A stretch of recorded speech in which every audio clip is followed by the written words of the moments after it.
Boa noite, meu nome é Miguel Vieira e eu vou dar hoje, uma pequena aula de ecologia. Esse é o primeiro vídeo do canal, o nome é Miguelito Mingau. Eu criei ele faz um tempo, só que eu ainda não tinha postado nada. Então, primeiro vídeo. Bom, esse é o roteiro, né? Acabei de fazer. Ecologia.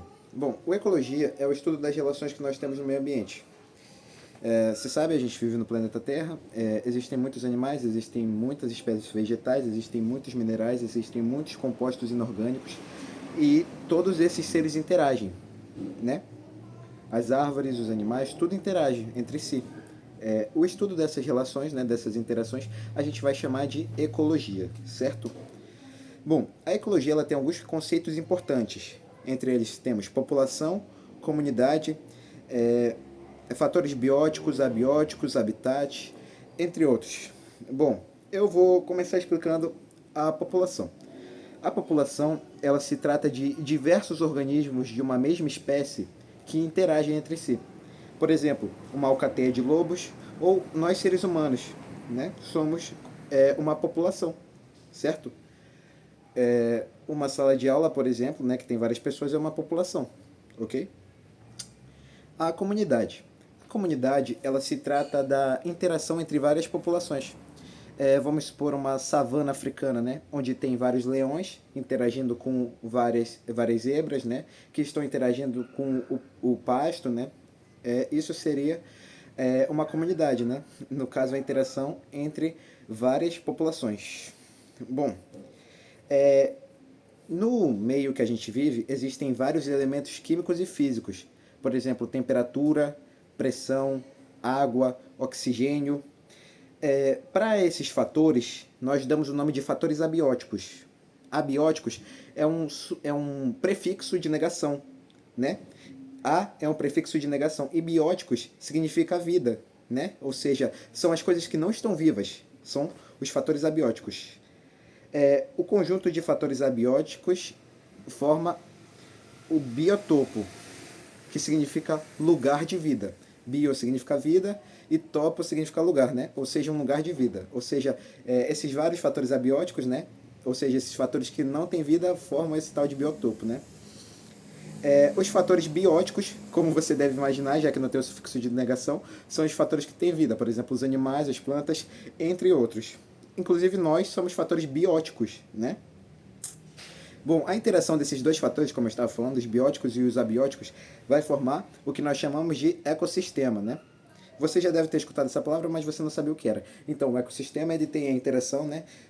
Vamos supor, de um corpo hídrico, né? De um rio, com os animais que moram ao redor, certo? Isso é um ecossistema, certo? Tem as árvores, tem tudinho lá.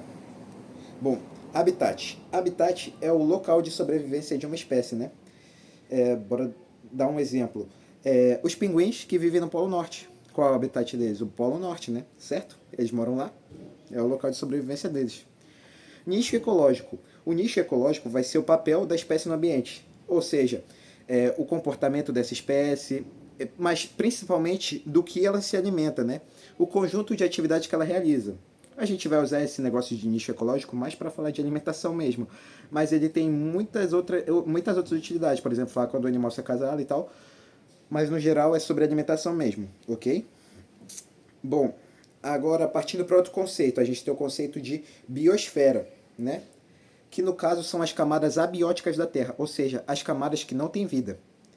Ela está dividida em três camadas, que no caso é a hidrosfera, que contém os corpos hídricos, os rios, essas coisas, né? A parte aquática, né? Tem a litosfera, que no caso é a parte das pedras, das rochas, o solo, né? E a atmosfera, que é a parte do ar, né? Que tem um oxigênio e tal. São essas as três divisões das camadas abióticas. Ok? Mas a biosfera, ela também está dividida em três biociclos. Tá ok? Três biociclos. Ela está dividida. Meu irmão. Ela está dividida em três biociclos. O primeiro é o epinociclo, certo? O epinociclo ele vai tratar de todos os ecossistemas terrestres, ou seja, todas as interações que estão tendo entre os animais, as árvores, os rios, o oxigênio.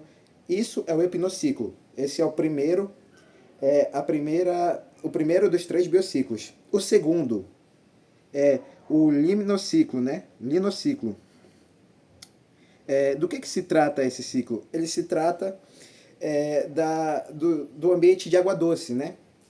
E o terceiro é o talassociclo, né? Que se trata dos ecossistemas marinhos, só que não são água doce, por exemplo, os oceanos, né? E é isso. Os ecossistemas aquáticos, né? Que são esses dois últimos, eles podem ser classificados. E como é que a gente vai classificar eles? A gente vai classificar pela entrada de luz, a incidência de luz.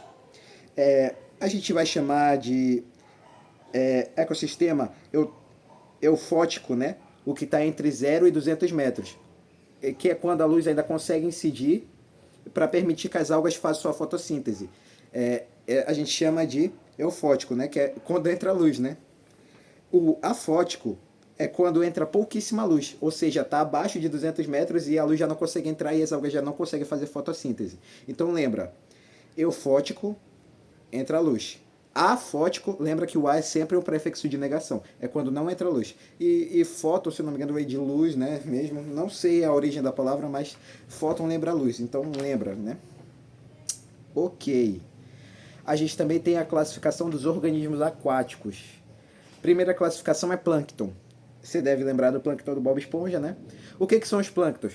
Os plânctons são os seres que não conseguem nadar, né? Ou seja, eles são passivos, eles são empurrados pela correnteza, né?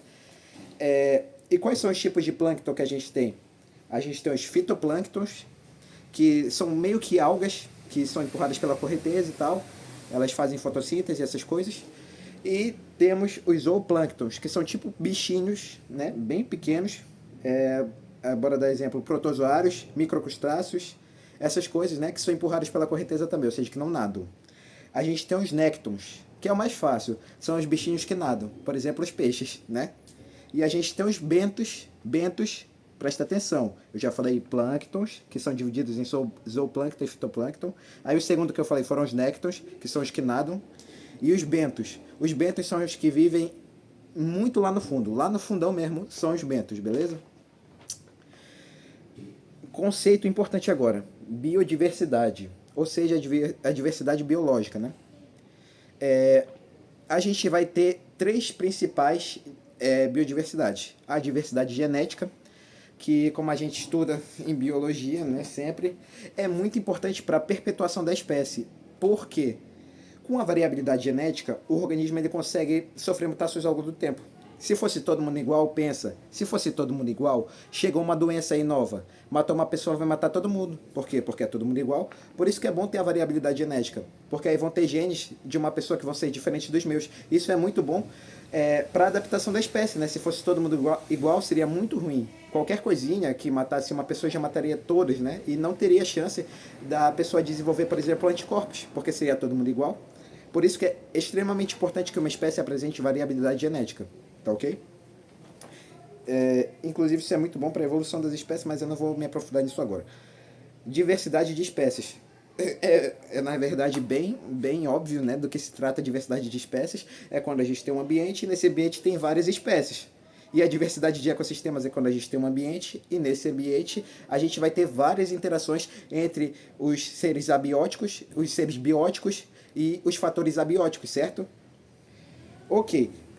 Tem termos que são importantes a gente saber o conceito. Por exemplo, espécies endêmicas. O que são espécies endêmicas? São espécies que elas são exclusivas de uma determinada região. Por exemplo, os cangurus que só vivem na Austrália. E não é nem em toda a Austrália, é só num pedacinho, tá ok? Mata ciliar. A mata ciliar é a mata que fica na margem do rio. E ela vai impedir o quê? A erosão, certo? Vai chover e não vai cair sedimento lá, tá ok? Outra coisa que é importante a gente saber o conceito, assoreamento. Do que se trata o assoreamento? Imagina que chove, né? E tem um riozinho aqui. Tem um morro aqui e aí foi desmatado a floresta que tinha aqui. Aí tem um riozinho bem aqui. No momento que chover, a chuva vai pegar todos os sedimentos que tem aqui nesse morro e vai jogar para dentro do rio, certo? E aí o rio vai ficar cheio de terra embaixo, mano. Isso pode fazer até ele desaparecer, certo? Por isso que a mata ciliar é importante.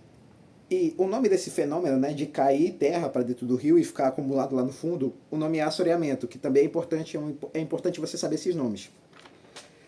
Recentemente, a gente começou a dar o nome de hotspots, que são espécies endêmicas, que, como eu te falei, são espécies exclusivas de um local que estão em risco de extinção, né?